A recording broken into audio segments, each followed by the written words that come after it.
We're doing a golf tournament in 2 weeks and you want to optimize for that golf tournament mentally and physically. So let's just say you're not in shape for this thing. You go play around day one and your putting was terrible. Your chipping game could be better, and your sand game, you were hitting sand shots, but they were extremely short. So optimizing for cutting strokes, right? Because essentially that's what golf is. You just want to cut strokes. Essentially, I guess that's what that is. You just want to cut strokes. Golf. It's a game of errors, even more so than baseball, because apparently there's a par in golf. There's no par in baseball, but errors are listed on the screen in baseball. But they're even more intuitive. Errors are even more intuitive in the actual score of golf itself, I would say. So that's so the par in golf, say generally it's 72. So you want to have minimal amounts of errors, because the higher your score means the more errors you had on the course given post performance. So you want to cut the errors out of your game. So if you're having errors in the sand bunker, and you're having errors chipping, and you're having errors putting, and you know that you missed 5 3-putts that could have saved you 5 strokes, of course, then you want to get better at those 3-putts, right? That's just kind of on the board. If you wanna get better at your chipping game, and you want to be long versus short, then you do let's say you close your club face and you try to hit it long. You focus on hitting it longer versus shorter.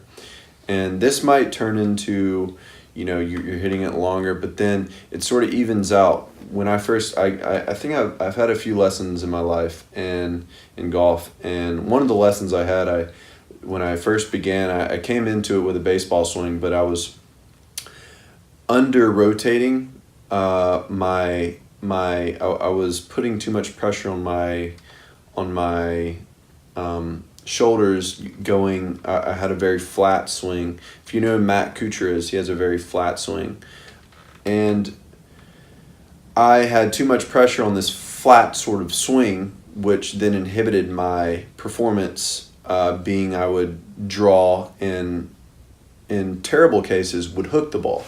So optimizing to make sure that I would hit it straighter a lot of the time was what my coach wanted me to do.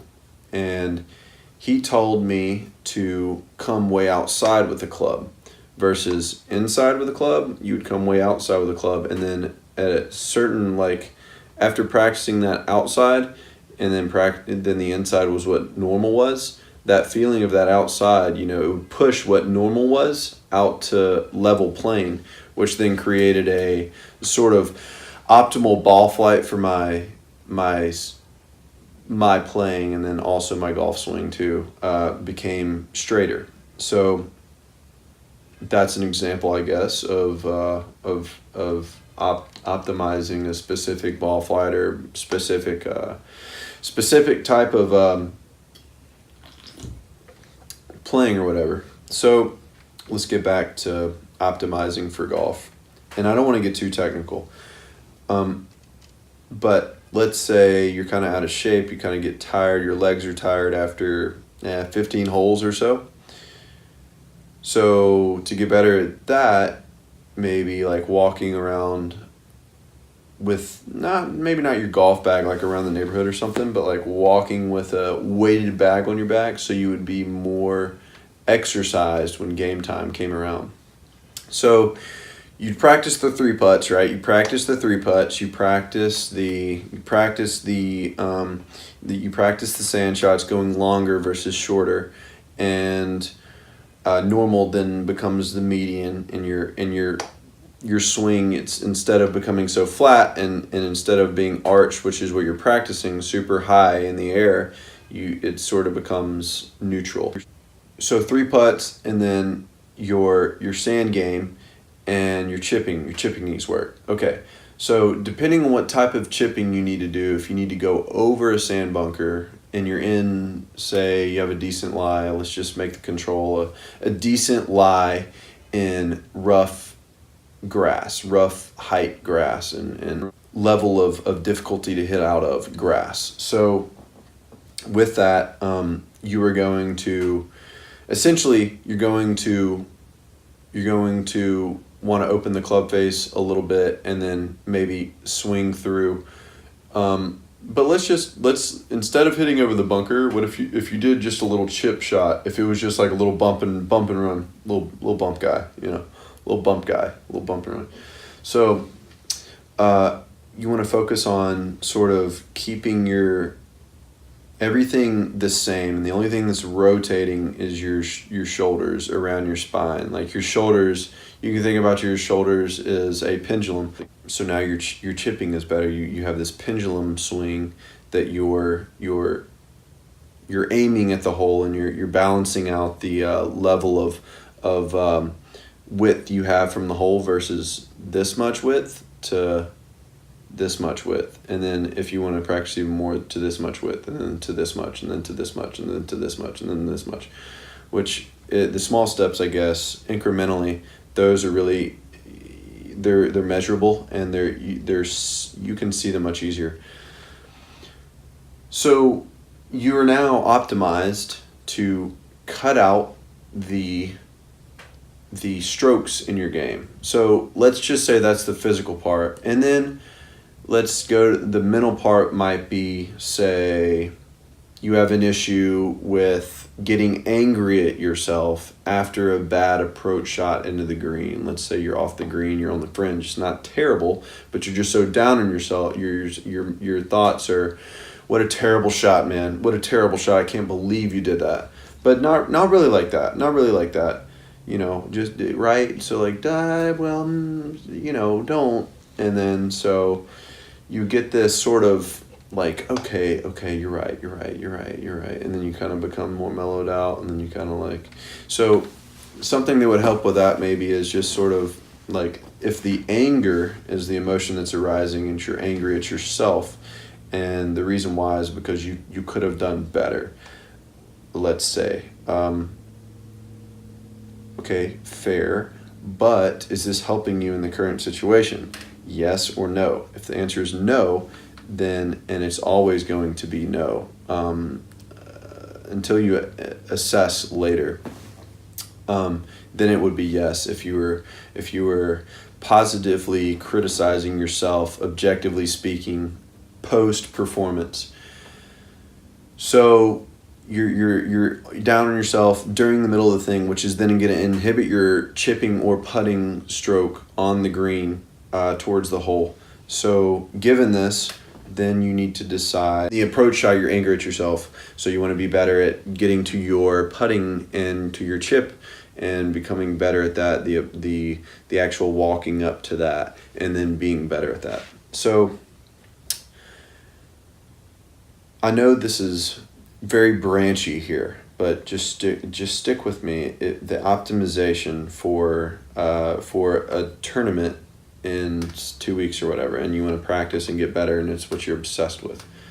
So, excuse me.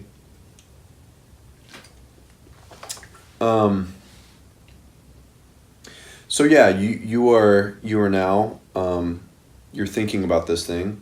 So what could you do to get less angry at yourself when this happens? Because apparently emotions are extremely hard to deal with, according to the Buddhi, and just about every philosopher there is, / talkers, whatever. So if you go with a sort of Buddhist approach, maybe mindfulness might help. If you go with which is a meditation you can practice, and you can do this daily or any time you want. You can, just take a breath and sort of like becoming in touch with the breath, and then realizing like, oh, this isn't helping me now. I'll move forward. And there's something interesting about the diaphragm and how you can be in touch with, you can physically manipulate your thoughts. physically manipulate your thoughts.